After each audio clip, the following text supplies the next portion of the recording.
Saudaraku sekalian, kita akan sangat menyesal kalau suatu hari kita bertemu dengan Bapa di surga.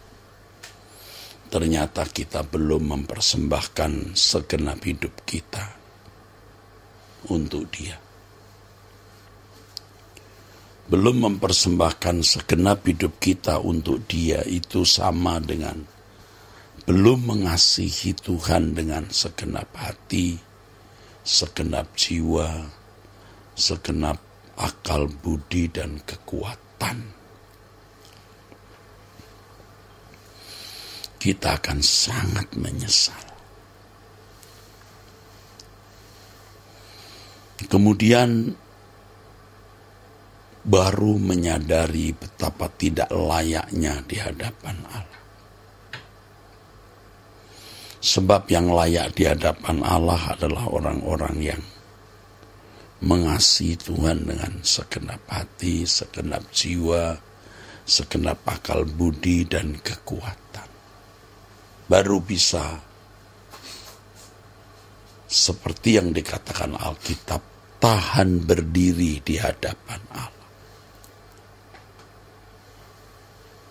Belum menyerahkan segenap hidup. Artinya kita masih melakukan hal-hal yang tidak kita perkarakan dengan Tuhan, apakah hal itu berkenan atau tidak. Masih melakukan hal-hal yang menurut kesenangan, keinginan, kemauan, ambisi kita sendiri. Karenanya mari mulai kita belajar tidak melakukan apapun yang tidak sesuai kehendak Allah. Jadi segala sesuatu yang kita lakukan, segala sesuatu yang kita perbuat sesuai dengan kehendak Allah. Dari satu kata yang kita ucapkan, saudara. Dan ini latihan yang sangat penting. Yakobus dalam suratnya menulis, siapa yang dapat mengendalikan lidah, ia sempurna. Perkataan kita tentu dari kontrol pikiran dan perasaan. Jangan pikirkan sesuatu yang Tuhan tidak kehendaki. Jangan menikmati perasaan yang Tuhan tidak kehendaki, saudara. Seperti dendam, kebencian itu perasaan yang Tuhan tidak kehendaki. Pikiran-pikiran kotor, perasaan-perasaan kotor itu Tuhan tidak kehendaki. Apalagi perbuatan-perbuatan kotor yang tidak sesuai kehendak Allah. Menyerahkan segenap hidup buat Tuhan itu jangan kita isi, kita pahami, jangan kita maknai dengan menjadi full-timer. Banyak orang tertipu oleh dirinya sendiri dan bisa tertipu oleh kuasa kegelapan. Seseorang yang belum menyerahkan segenap hidup buat Tuhan dalam arti yang benar, ya, belum mengendalikan lidah, pikiran, perasaan, dan perbuatannya, tapi sudah jadi full-timer gereja. Itu makan korbannya banyak sekali, saudara. Termasuk mereka yang sekolah teologi, sudah punya gelar, tetapi tidak mengendalikan hidupnya, saudara. Makan korban. Yang mulutnya jahat, pikirannya kejam, bengis. Tindakan-tindakannya melukai orang. Masih mau cari panggung di media sosial, panjat sosial. Mengisi media sosial dengan perkataan-perkataan kosong yang pada dasarnya itu hanya untuk pemuasan dirinya. Tuhan tidak suruh melakukan hal itu. Saudara dan saya jangan ikut-ikutan. Kita selalu memperkarakan apakah yang kita lakukan sesuai dengan pikiran dan perasaan Allah. Jangan membaca tulisan-tulisan di media sosial yang itu lahir dari pikiran dunia, dan tidak jarang yang lahir dari pikiran kuasa kegelapan. Walaupun ayat Alkitab yang disebut-sebut, ingat di Injil Matius pasal 4, setan juga menggunakan ayat-ayat Alkitab untuk menjerat, untuk menjatuhkan Yesus. Puji nama Allah Bapa di surga, Yesus tidak jatuh. Jadi hati-hati saudara, jangan dengar. Seperti Hawa dipermainkan oleh ular dengan perkataan, percakapan. Terjadi dialog.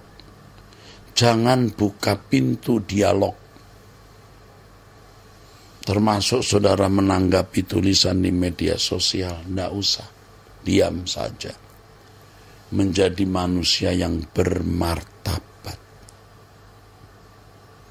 Nah, ayo. Kita telah pernah melewati tahun-tahun di mana kita hidup hanya untuk kesenangan kita sendiri, untuk pemuasan diri sendiri. Sekarang kita hidup hanya untuk kesenangan Tuhan. Benar-benar menjadi full heart, dan itu pasti full time. Orang yang full time dalam pekerjaan gereja ini belum tentu full heart. Orang-orang yang bertualang mencari nafkah dengan mudah. Dan mereka akan mendapat tempat yang paling ngeri nanti di neraka. Kalau menjadi full time gereja tetapi tidak mengabdi secara benar, tidak memberkati dan mengubah orang untuk kemuliaan Allah. Tetapi kalau orang full heart mencintai Tuhan dengan segenap hati, jiwa, akal budi, dan kekuatan, itu pasti full time.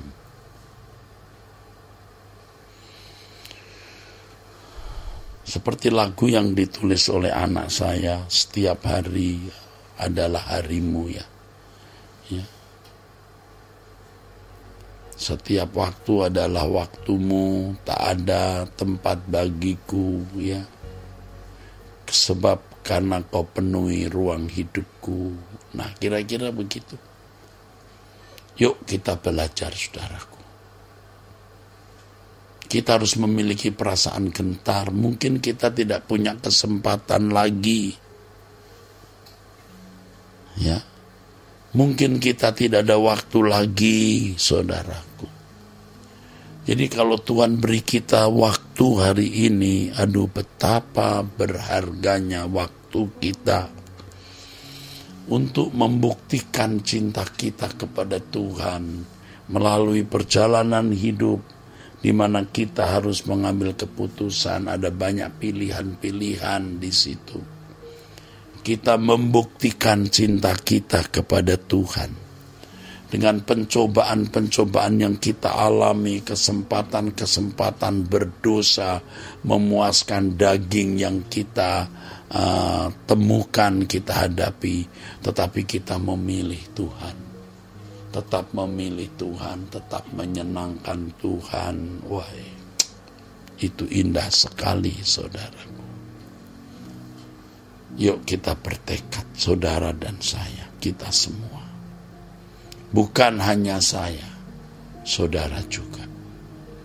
Mencapai kesucian setinggi-tingginya, sampai puncak kekudusan yang bisa kita capai, sesuai dengan porsi kita masing-masing. Dan mendapatkan sertifikat penilaian memuaskan. Bukan hanya baik sekali, tapi memuaskan, unggul. Ya. Amin.